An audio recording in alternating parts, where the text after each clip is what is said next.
Welcome to the Faith Forum, a series of talks with leading thinkers, best-selling authors, business leaders, philosophers, artists, and theologians of our time. We're so happy you've joined us, and we hope this podcast offers food for your spiritual journey. From Christ Episcopal Church in Charlotte, North Carolina, I'm the Reverend Chip Edens, and this is the Faith Forum. Ladies and gentlemen, Rob Mendez.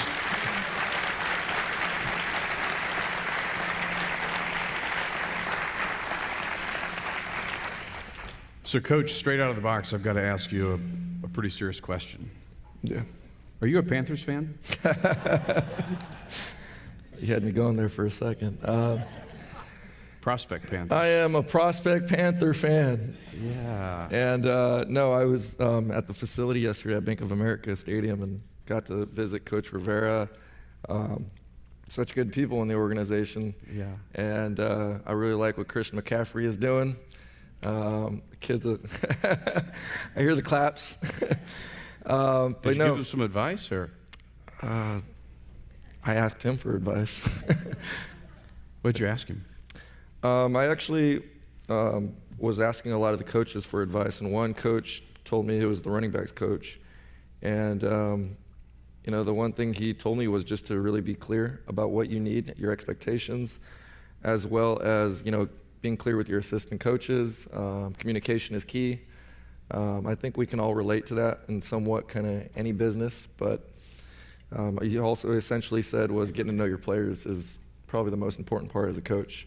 And I can definitely agree with that because I've been through multiple programs, and as an assistant, I wasn't able to get to know the defensive side of the ball, and it was really just kind of that's what I wanted to do, was really connect with these kids. And as an offense coordinator, it was fun because I love football, I love game planning, I love doing the X's and O's, but I think over time what I realized is working with the kids and connecting and developing them was something I really wanted to strive for. Mm-hmm. It seems like one of the things you've always done is to be open. Yeah, to be open to the possibilities. Where does that come from? I think definitely my parents told me, just to try things. My dad especially was always pushing me to find, some kind of passion in life. And I think, when you're told so many times since, birth about overcoming odds and things like that, I was born to a beautiful team, meaning my parents. Mm-hmm. So I'm very fortunate and lucky to be able to be pushed and encouraged like that. Mm-hmm. So I just grew, I don't know any other way other than just to keep on trying. Tell me their names. Do you have brothers and sisters? I have two sisters. My older sister's name is Jacqueline. My younger sister's name is Madeline. My mother's name is Josie, and my father's name is Robert Sr. Okay. Yeah, so there's 5 of us. So when did you take an interest in football? Was it the Madden game? Well, growing up with my grandpa was always watching the 49ers, and, back when I was a kid, they were really good.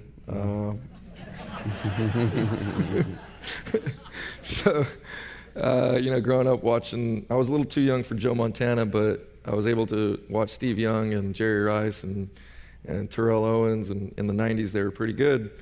So it just caught my eye how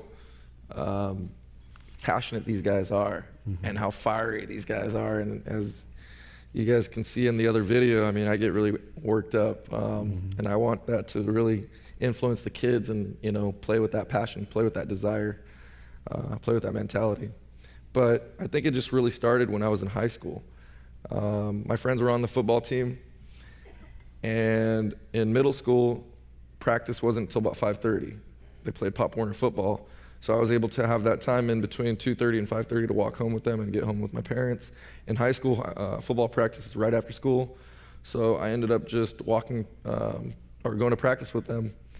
And from a distance, I sat and just watched practice. And on the second day, finally, the coaches waved me in, and I just thought they were just going to say hi or introduce themselves. They ended up actually asking me if I wanted a jersey and to travel with the team. And, when you're a freshman, I just kind of looked up. I was like, all in. I'm all in. Didn't even say anything. Yeah. So.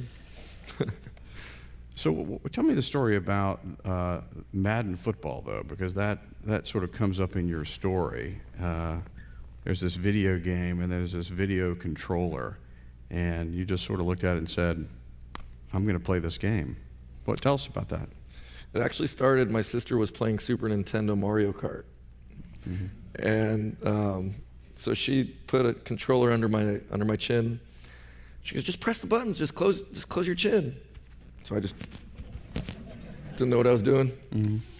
And then over time, I started getting more familiar with the button layout and taking it a little bit more serious. So I just put a pillow under my head. It took me like a couple of years to figure that out. When a pillow's under your head, it's actually easier to press the buttons. Mm-hmm. But no, so I laid down and she put the controller on my neck, and I felt the including part. I felt like she was including me with her and her friends, and that was really uplifting, that moment in my life, mm-hmm. to feel a part of, other people, whatever they're doing. So I'm very blessed to have, an open-minded sister at that age, because I was only about 4 years old and she was mm-hmm. 7, because she's 3 years older than me. So just thinking back on it, that was really... Did she push you? She did a lot. My sister growing up, until I kind of started becoming a little bit more independent in high school, was my best friend growing up. Mm-hmm. And I had a couple of friends that were really close to me, but yeah, Jackie did a lot as well. Mm-hmm. And then mom and dad. Yeah. Mom and dad was always there, yep. Yeah. So then you made the connection that you could coach and through play calling. And I'm sort of struck when you talk about figuring out where to put your head on the pillow and how to sort of manipulate the controller, that you're in your life, you're constantly breaking things down, constantly trying to figure out how this works. Say something about sort of this special gift that you have for play calling. What is play calling for people who are not football fans? Play calling is essentially that you have a playbook or a script of plays right in front of you, and you tell the quarterback what the play is going to be, and essentially he relays it to the rest of the team or the other 10 guys in the huddle, and you hope for the best. Yeah. But you're constantly changing that up, aren't you? Definitely. You're always making adjustments throughout the whole year. You see different defenses, you see different alignments, you see different strengths and weaknesses throughout different teams that you face. So you definitely got to be creative with your play calling and your game planning. And I think that's why I'm truly blessed, is that, yeah, I was born without some muscles that other people were not born with, but fortunately I'm able to use one of the strongest muscles in the body, in my opinion, which is the brain. Mm-hmm. And thank God for that. Yeah. I'm struck as I look out at everybody here today that everybody has been playing some sort of play in their lives, right? Like they had this idea of what was going to happen, what was going to be, and then all of a sudden they got sacked. Yeah. And so now they're coming up with plan B, plan C. Definitely. Plan D. How do you do that? What do you say to people, what do you say to your kids when they get their clock clean on the field and they want to quit, they want to give up? What do you say to them about getting up and getting a new plan? A lot of the times I remind them all the hard days that we went through in the summer, how much time and effort we've put together. And for me, I've always, I'm very upfront from the beginning, and I always tell them that giving up is not going to be an option. For me in life, that was just never an option, giving up. So if we're not going to be giving up on life, then we got to be committed to each other right now and go to the very end. And, throughout the summer, some of them might trickle out, but for the most part, 99% of them really grasp onto that concept of commitment. And I think that's what really makes you grow. And I always remind them about that too, is when you're facing adversity, you got two options. You're going to either fight through it or give up. And for me, figuring it out has always been something that I've always just clinged on to. And just I think I try to lead by example a lot of the times by never giving up. Mm-hmm. And that's what I loved about the Jimmy V speech back in '93. Never give up, never give up. Mm-hmm. I'm struck about the mindsets that we have, that we're not even aware that we have. We have a mindset. Maybe it's a mindset that we got when we were born, or the mindset that we have because of that problem we're dealing with right now. And I think we're amazed by your mindset. But I do want to put it in context. Could you just tell us what an average day is like for you? Yeah. And maybe what it took to come to Charlotte? It's a great question, actually. A normal day is waking up, stretching. My back is really tight from sitting down a lot of the times. I do a lot of neck rolls. That's really what holds me back, is literally my back. And I just try to make the best of it. I stretch a lot, and I'm very fortunate and blessed to have good people around me taking care of me. And I just feel like without good people around us, I don't know where I would be, at least personally. But anyways, I have a caretaker. He helps me shower, bathe, brush my teeth. And I don't think it's me getting used to the process. I think it's, accepting from the beginning that this is going to be the lifestyle. And through acceptance, I've been stress-free through it. And I think that we all are going to have some kind of challenges in our life, but we also have the ability to find happiness. And for me, it wasn't focusing on the tough times or the challenging times in my life. It was more of like just really focusing on what I was able to do in life. Mm-hmm. And once I am showered up, it takes me a little bit longer than the average person. I don't feel sorry for myself, so therefore I try to really think about what I'm able to do in my life, which is I worked at Best Buy for 7 years. I held a sales position for a long time, so I landed a job there. I went to school for a couple of years. I still need to finish. I'm procrastinating, if I were to be honest with you. But yeah, I have always just really not been focused or mentally, down about what God did not give me, and instead I am blessed. I count my blessings for what He has given me, which is simply a cool wheelchair that looks beat up. Mm-hmm. Technology is definitely making me more independent. And without, like these smartphones, I wouldn't be nearly as independent. And I think that's what really I find my happiness, is just being free and thinking my things out, and being independent is what really makes me happy. And I'm just so blessed to be here and meeting all these wonderful people. And meeting yourself last night was amazing. I really enjoyed the experience. I want to explore that, what term you used, acceptance, because I think that's the hardest part. Let's just say you're going through illness. Maybe you're going through a divorce. Maybe something hadn't worked out for you in your life with your family. The child didn't achieve a goal that he or she had. It's interesting how we grieve, right? And we fight that, and we say it shouldn't be this way. It shouldn't be this way, and that causes us a lot of suffering. And yet, you say that a big part of kind of moving on and embracing what you can do is acceptance. And I'm also struck that we have a tendency to see our lives through the lens of our deficits. What we don't have. But in your journey, you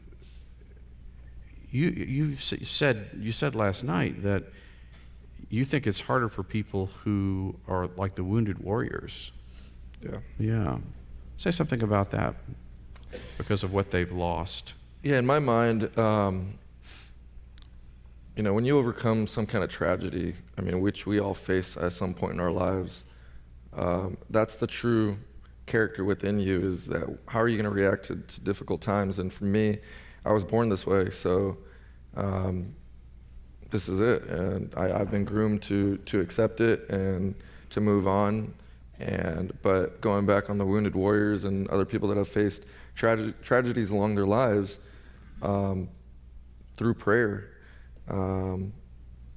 through hope, I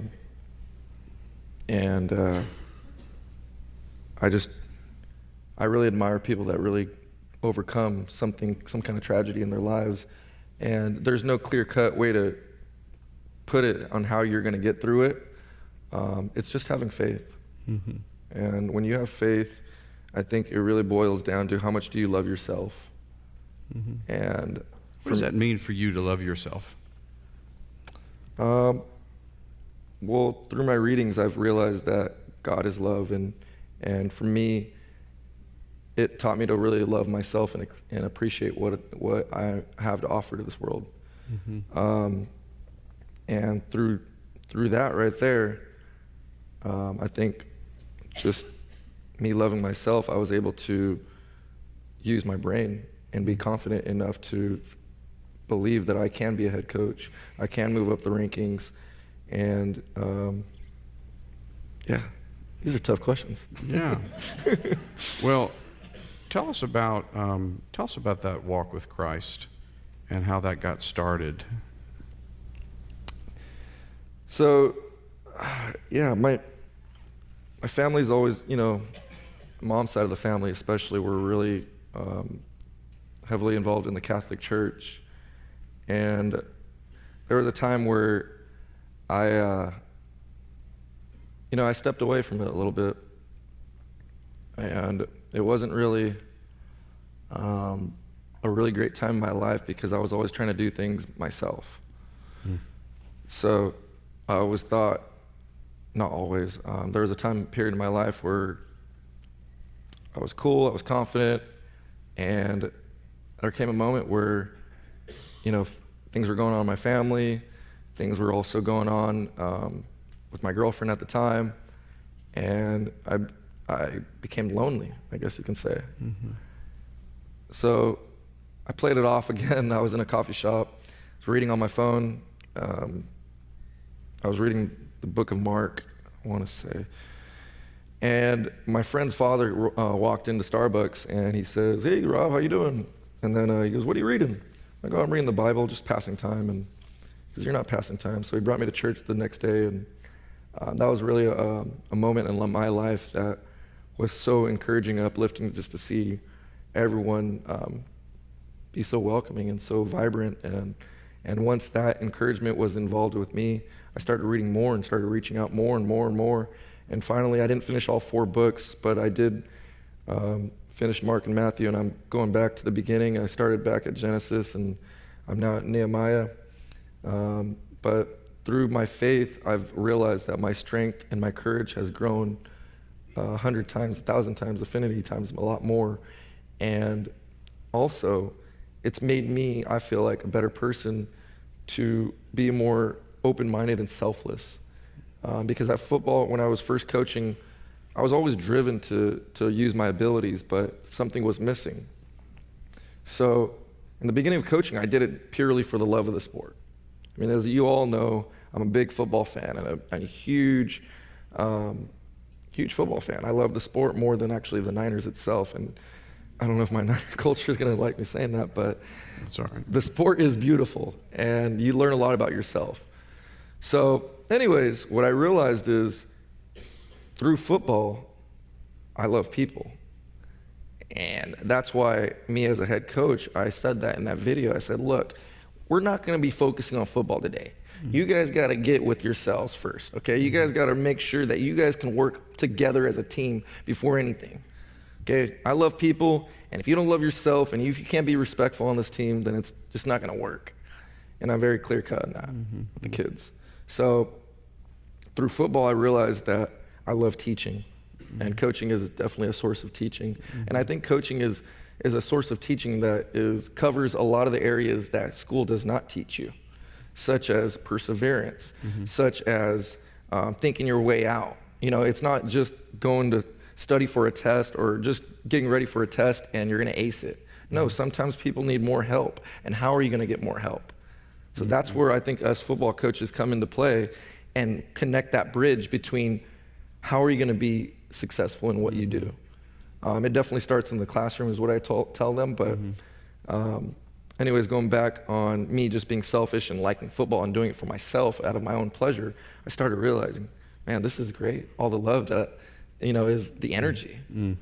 And I realized that, the kids, I'm sure they know it by now, but they give me a self-worth, a self-importance, and the energy goes back and forth. And the motivation, the inspiration, it's like a tennis match, like a volley match, just goes back and forth. Yeah, it's amazing just in a little bit of time I've spent with you that we can sort of look and sort of see the chair, and you've kind of looked so far beyond that, and you're saying, okay, what does it mean for me to live out my purpose in my life? And I think maybe that's one of the struggles that we have, all of us have, is that we spend our time looking at things that we wish were different or whatever. And we're wasting a lot of time. We need to dust ourselves off, acknowledge what we've been through, but maybe we have to begin to say, okay, this is my life. Now I need to live my purpose. I need to find my purpose. I need to live my purpose. That's what's going to get me moving. That's what's going to get me out of the bed. And so let's just talk about that, because I think your approach to teaching your players is a really, really interesting one. A lot of times when we think about football, we think about winning, success, individual achievement, but for you, it's really about family, isn't it? Totally is. Yeah. So what does that mean? You use the term inclusion. So when players come onto the field, that early summer, and some of them have been playing for a long time, and they're like hot dogs. They think they're the king of the world. Yeah. And then you have a couple of awkward kids like me that come out and go to play. How do you get everybody's attention, and how do you talk to them about what it means to be team, what it means to be family? Well, when I see that right away, I don't let it linger. I will, what I call it, nip it in the butt, and I just don't let it happen. I don't let it linger. I cut it right away. So once they realize I'm not really playing about, just being selfish or being that, I guess you can say, cocky player, I make sure to cut that out a little bit. The people are going to be themselves a lot of the times. So sometimes, the kid will, still be confident and really exuberant in his personality and his character, which I don't want to ever take away from them. But I make sure to let them know that there's one thing that matters, and that's everyone matters. And, I don't care if you're going out there to go be the water boy or the first string quarterback or the first string running back, your place on this team is going to matter just as much as that person over there. And when you give that feeling, that inclusion feeling, for me, when I was a kid, that was the moment I realized maybe I can't be the starting quarterback, but I can do other things. And I think that just through that message, I'm hoping that they can receive what I received when I was a kid. So definitely. So if I'm the kid that comes out and I see these guys doing stuff that I can't do, and I walk up to you, and I'm like, Coach, I don't think this is a good idea for me to be out here. I just want to go. I'm going to quit. What do you say to me? I usually I speak from the heart, and a lot of the times gut feeling, so it's really hard to really say exactly what I would say. Yeah. But I think essentially what I would try to get across is that this decision right here is not going to carry you through life. And when you give up, maybe giving up in high school football is not going to be as detrimental in giving up in other areas. Okay, it is what it is. But at the end of the day, when you practice that, when you practice that, giving up, it's going to be a part of your life. Let me just say, practicing giving up. I've never thought about that. I said, I just put that together. Did you all pick up that? So when I give up, I'm practicing giving up. Sometimes you practice without even knowing it. Yeah. You're developing habits, I guess, is a better way to put it. No, I like it. Practicing. Don't practice giving up. Yeah. I'm trying to think how many times I've practiced giving up today. Yeah. All right. I think you know what I mean, though. I do. No, I do. I know it's hit me hard. Because I think I have practiced giving up a lot, without even saying it, like the unspoken giving up. So you say, don't practice giving up, and then I noticed that one of the things that you do is you find a spot for people. So tell everybody about how your team started a certain size and then it grew to a certain size. This is pretty powerful. My first year at Prospect, we started out barely making numbers. We were having to recruit, like, as it got closer to the season. We started out with 19 consistently in the summer. We ended up with 24. This was in 2018. And I think that small group of kids really bonded together really well. And they trusted each other. They worked as a team. They held each other accountable, which is really awesome for me to see. Anyways, we had such a great year. We went 8-2. We were outsized every single game. So those kids, the one thing they used was their hearts and their energy. And they didn't like it at first, but they started embracing the run because they started realizing that we would fight all the way to the fourth quarter, and we would condition. And the fourth quarter, we had the last tackle, or the last punch, I guess you can say. Mm-hmm. And so through that team camaraderie, it was spread out through the school that, oh yeah, coach is coming back next year, and the kids, I got to give them credit for recruiting and spreading the word out that we're looking for more players. So we went from 24 in 2018 all the way up to 62 in 2019. Yeah. But we did go down to 46 too, so don't give me too much credit, okay?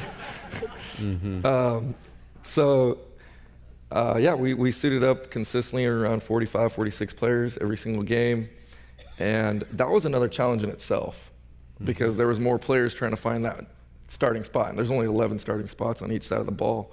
So that was another challenging moment for us coaches, was to really find a spot for these kids. And I think what we realized is as long as we kept the energy flowing, kept it fun, kept it also disciplined, be consistent in what you do on a day in and day out basis, through prayer as well.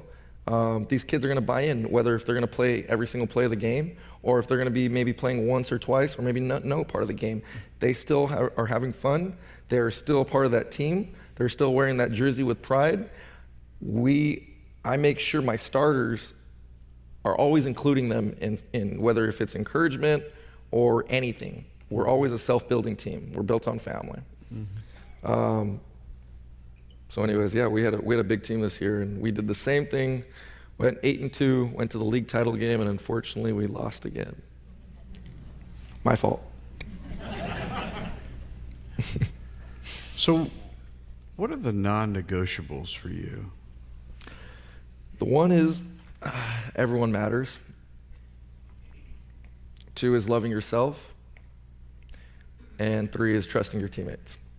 Mm-hmm. And through that, I think that the team has really bought into those 3 core values of our team, and the leaders. I want to say the leaders are awesome to really help me as a backbone, support what I'm trying to teach. So on my team, I have 4 captains. I usually don't like to choose one. It's in my past experience, it's a lot of pressure. Plus, I like multiple opinions in it. So we have 4 captains, and those players are really infectious to the other players, and it's awesome for me to see them encourage the players that doubt themselves a lot of the times. Mm-hmm. How do you talk to them about losing and about failure? How do you think about that? You went through an experience in your journey where you were coaching and then you had, let's just say, a disagreement with the head coach. Yeah. Yeah? Tell us about that disagreement and what it was like to kind of go through that moment in your journey. So this was the summer of 2017. I was working at a school in San Jose, and I was the offensive coordinator. And we were running an offense called the spread offense. We were doing really well throughout the whole summer, and we had a 2-week break. And my first day back, he wanted to change the offense completely. And me as the play caller and the offensive coordinator, I was really upset, and I felt like I was not trusted, and I just felt like, I wasn't the right fit. Mm-hmm. So we had a good talk, and we agreed to disagree that that maybe I wasn't the best fit for the team, and we went our separate ways. And looking back on that, I don't know if I really wish I should have did that, because it's all about the kids. Mm-hmm.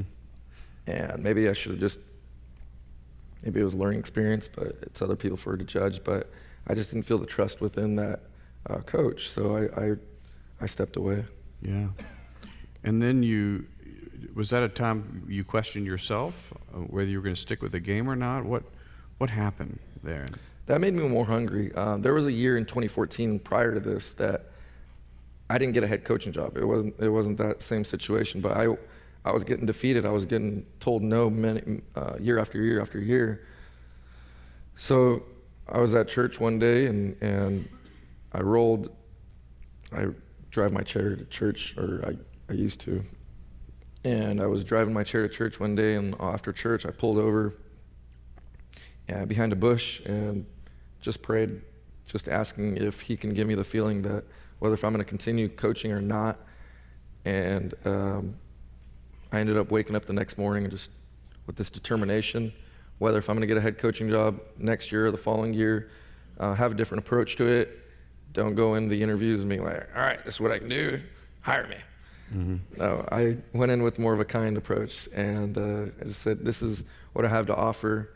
I think that within my philosophy of it being about the kids and self-worth and self-building, and if they don't like what I have to say in the interview, then that's okay too. I mean, everyone goes about their own program the way they want to go about it.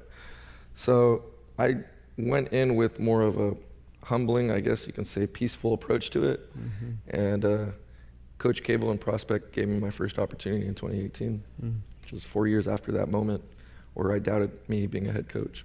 So back to the kid who, after a really bad game, feels terrible, feels totally, or just generally in life. I mean, how do you coach people through periods of uncertainty, periods of loss, periods where maybe they feel like they failed?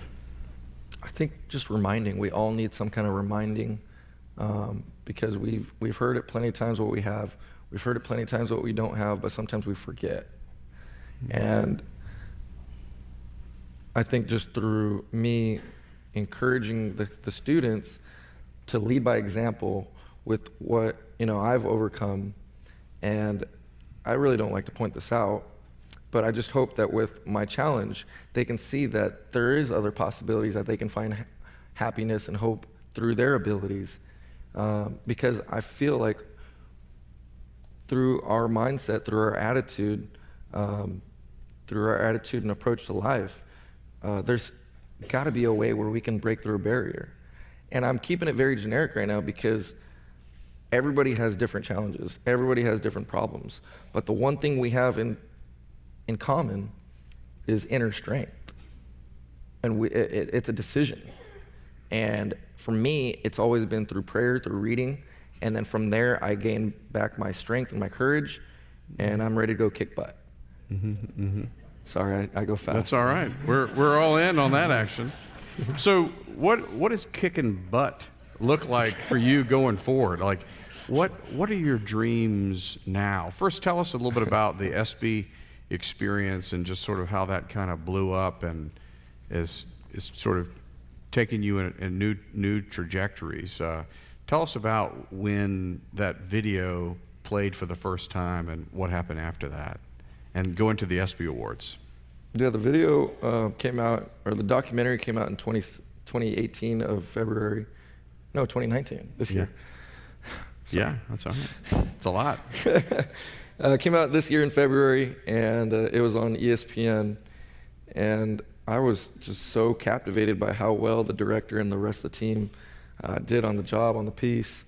They captivated all the right audio, the visual, and then so I started getting locally requested to speak at schools as well as other churches, and it's been a life-changing experience. I want to say the best part is, and I think I told you this last night, is meeting great people, understanding, where they come from, and seeing new places, seeing new people, and developing new relationships, as what we were talking about before. But I think that I've always done that in my life. Yeah. But yet, the documentary has exposed me to allow me to travel, meet great people here in Charlotte. And are we still Charlotte? We're still in Charlotte. Okay. And yeah, so it's been a life-changing experience. I went to the ESPYs on July 10th, and I was very humbled by receiving the Jimmy V Perseverance Award. And I don't know if I can ever top that. That's something incredible for ESPN to give me. Anyways, it was awesome dancing with Gronkowski backstage. Yeah. Talking to Dwayne Wade was an awesome experience as well. And then it was so dark backstage, I was introducing myself, and one of the people was Lindsey Vonn. And Dwayne Wade called me out. He goes, "You don't know who Lindsey Vonn is?" I'm like, "No, I'm so sorry. I didn't see her. It's so dark in here." So what's your dream now? What's your dream now, and what do you think you're going to need to do to get to that place? Be consistent. I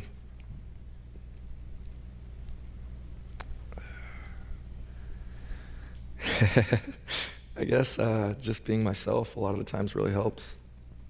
I think believing in myself and being confident and just speaking from the heart, it goes a long way. Also, just studying the game more and more, networking, using my brain to figure it out, essentially. Yeah. And what would you love to do? Is it college? Is it the pros? What would be working for the Niners? You know what? I'll be very happy, fortunate, blessed with anywhere I land, whether if it's at a varsity head coaching job, whether if it's college head coaching job, or whether if it's head coach for the Carolina Panthers or the San Francisco 49ers.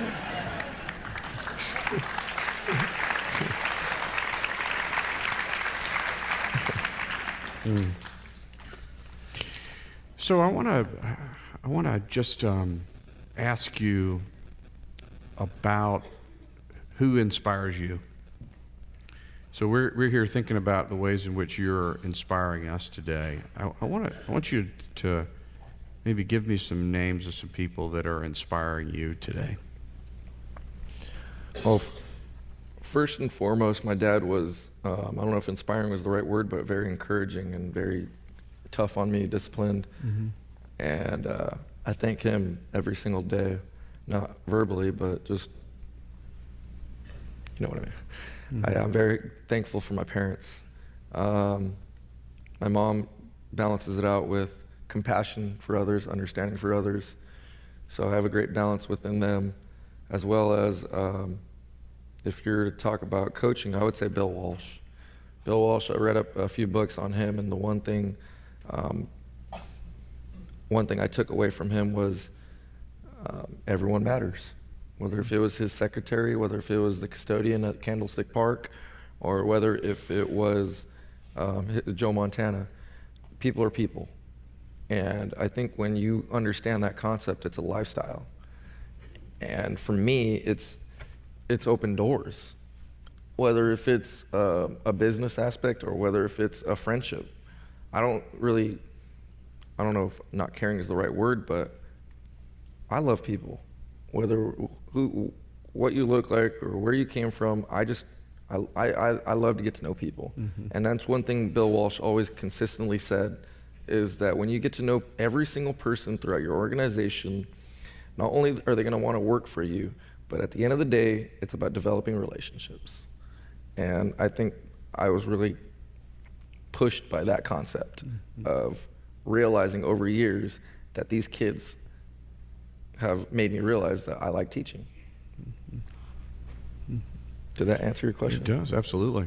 I want to ask you one more, and then Coach Rob has specifically asked that we have a little bit of Q&A, particularly for the young people that are here today, okay?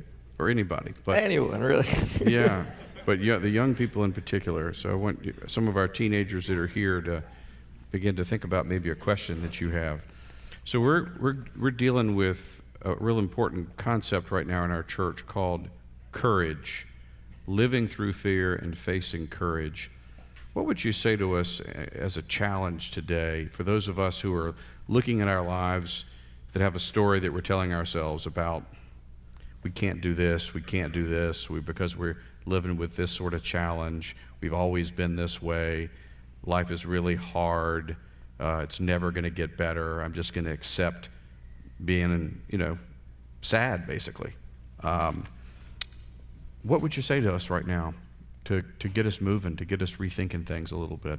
Love yourself. Believe in yourself. Believe in what you want to do in life. And it starts with, having a good heart. And, it starts in believing in your Lord, my faith. And be bold. Be bold to try. And don't be scared of failure. I think that's one of my best qualities is not being scared of failure. Because I can tell you, first and foremost, failure has built me to where I am right now. So just be bold in trying and realize there's many days that you can keep on trying. But whatever your goal is, keep the main thing, and run with it. Believe in what you can do and focus on what your abilities are. The scripture that we talked about last night that I just want to lift to you today is, if anyone is in Christ, they are a new creation. And I'm just sort of struck by that piece of your journey, Coach Rob, that being in Christ renews your mind, renews your perspective on who you are and what you can be. And what I'm hoping and praying for people here today is that will become something that will be true in your mind and in your heart, that rather than focusing on the problems, on the obstacles, focus on Jesus, who's there to help you live with and move through the challenge that you're facing. Questions for Coach Rob? Got one over here.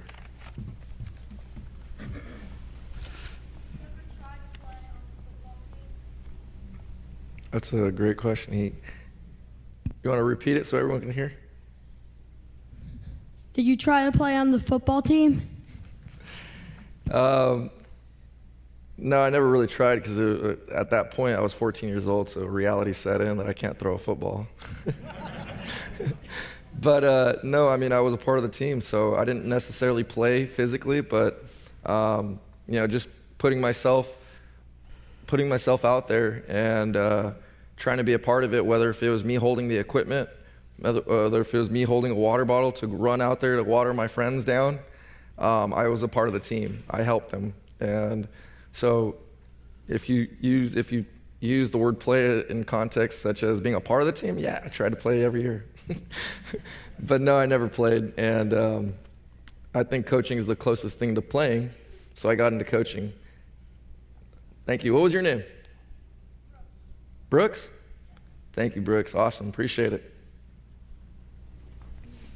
Another question for Coach Rob. Hello, Rob. I'm a young person. Thank you for coming here. How is your faith lived at work? Are you open and vocal about it, or just demonstrated, or how do you live your faith at work? I'm very open about it. There might be a day where, I'm going to be questioned or told not to, and I might disagree with it and just keep on doing it. Is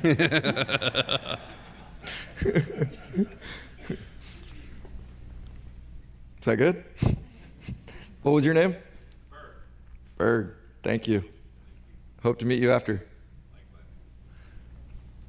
You too, Brooks. We had another question over here. Matt, why don't you come on, stand up? Okay.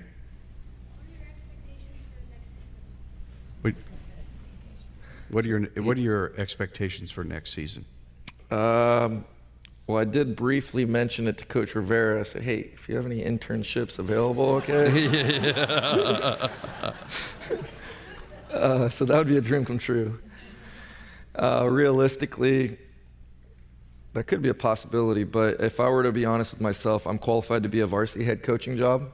And so I'm going to be interviewing, or applying, I should say, to a few different schools down in San Diego, as well as San Jose, and see where I land, and hopefully I can be successful at the varsity level.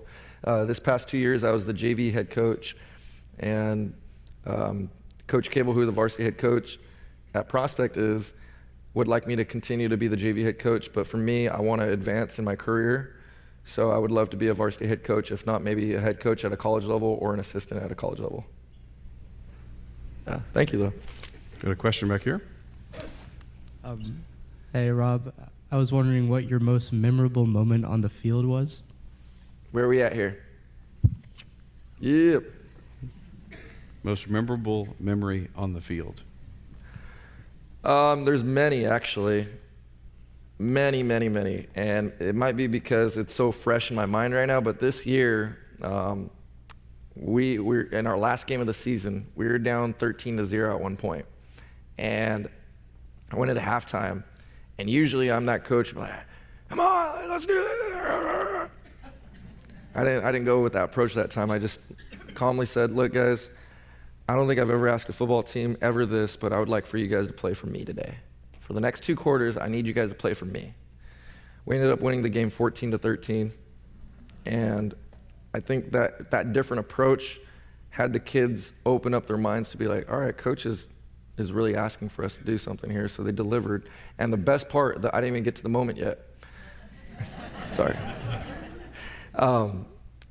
We were down 13-6, and we had a pass from the 40-yard line go all the way to the 1-yard line. The other team called a timeout, and I was just so amped up, excited, and there was no adjustments need to be made because I already knew what I was going to do or what we were going to do as a team. So one of our chances, hey guys, this could be our last huddle together. It was our first team offense. So one of our chances, I said, if I die today, they yell back, I love you. If I die tomorrow, I love you. So I just kept the energy going, and I think that moment right then and there solidified the love between myself and the students. So that was a great moment for myself. All right, we got one more over here. As a young high school athlete, You got a great question, and I want to make sure everybody hears it.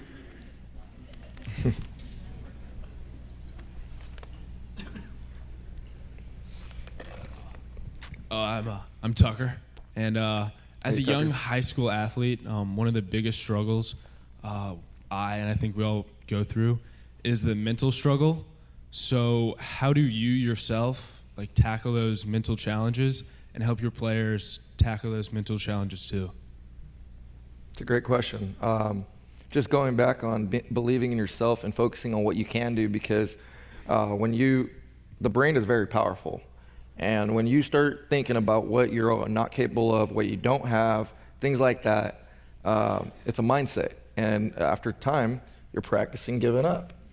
And I don't practice giving up. And I instead switch my mind to think that, all right, let's face reality, let's accept what you can't do and move on from that. And then here I am thinking, all right, well, I can use my mind as a play caller. I can come up with different plays. I draw with my mouth, so therefore I'm able to draw with our football plays. And thank goodness for technology, because I have a smartphone that's usually right in front of me and I'm drawing up my plays. So once you start getting that into that mindset, you forget about what you're incapable of doing or what you did not have and things like that. So for me, it's always been a mindset, just to really push through the adversity, don't feel sorry for yourself, and accept who you are, love yourself, and run with your abilities. And hopefully, I usually don't say this, but if the question's going to be asked, then I'm going to say it. But I try to lead by example instead of just saying it to the kids. And through my perseverance, through my actions, I think actions speak louder than words. How much I want to win in life, not just in football games. I think hopefully it's infectious to them that they get in that mindset too.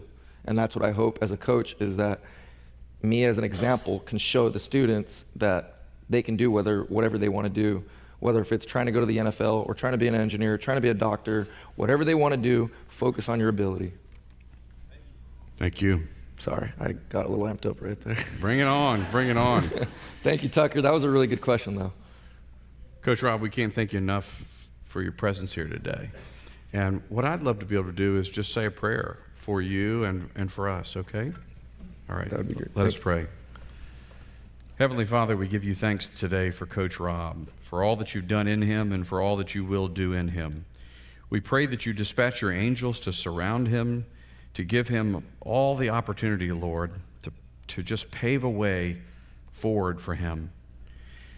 Continue, Lord, to use him to be a blessing, to help us to see what we can do. And Lord, help us today. Help us to stop practicing giving up. And help us, Lord, to begin to practice getting up. Shaking off the old and taking on the new, and focusing on what we can do. Focusing on you, on your power, on your strength, on your spirit, which can meet us in our moments of fear and anxiety and worry and defeat, and give us moments of hope, love, and victory. Help us to have that vision, Lord, this day, because it's your vision for our life and for our future. And for that power and for that glory and for all the possibilities to come, we give you thanks this day. Amen. Amen. Coach Rob, everybody.